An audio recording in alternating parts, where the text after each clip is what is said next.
Cooking with অনু চ্যানেলে সবাইকে নমস্কার এবং স্বাগত। আশা করি সবাই ভালো আছেন।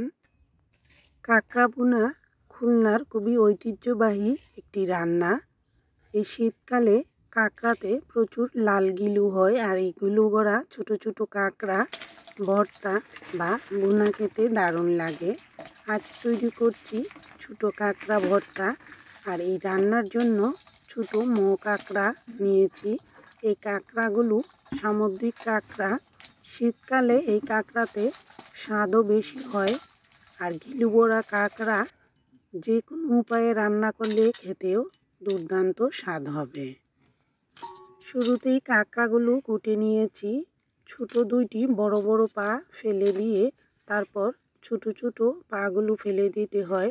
তারপর খোলার কিছুটা অংশ কেটে বাদ দিয়ে জলে ভিজিয়ে রাখলে পরিষ্কার হয়ে যায় খুব তাড়াতাড়ি। আর সবগুলো কাঁকড়া এভাবে পা ছাড়িয়ে নেওয়ার পর অল্প জলে কিছুক্ষণ ভিজিয়ে রাখলে গিলুটা সহজে নষ্ট হবে না। কিছুক্ষণের মধ্যেই কাঁকড়ার খোলাটা, বাইরের যে অংশ সেটা ফেলে দিয়েছি।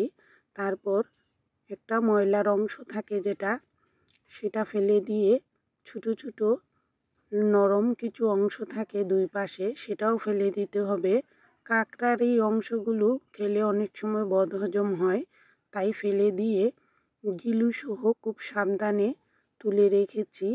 আর এই কাঁকড়াগুলো রান্নার জন্য হালকা লবণ হলুদ দিয়ে সামান্য তেলে 2 থেকে 2.5 মিনিট হালকা কষিয়ে রেখেছি।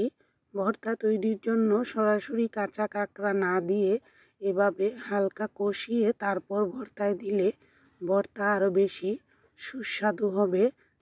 এখানে আরও নিয়েছি টমেটো কুচি, তেজপাতা, সেই সাথে পরিমাণ মতো লবণ হলুদ, সামান্য চিনি। বাটা মশলার মধ্যে জিরা, শুকনো মরিচ, গরম মশলা বাটা, আর ভাজা মশলার মধ্যে রয়েছে জিরা এবং ধনিয়া একসাথে ভেজে গুঁড়ো করে রাখা, সেই সাথে পরিমাণ মতো সরিষার তেল, সামান্য জল। আর এই গিলু ভরা কাঁকড়াগুলো অসম্ভব টেস্টি হয়।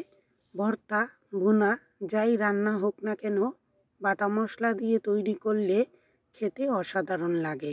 এবার সবগুলো উপকরণ একে একে কষানো কাঁকড়ার সাথে মিশিয়ে দেব। আর জল এখন দেব না, কড়াইতে দেওয়ার সময় দিয়ে দেব।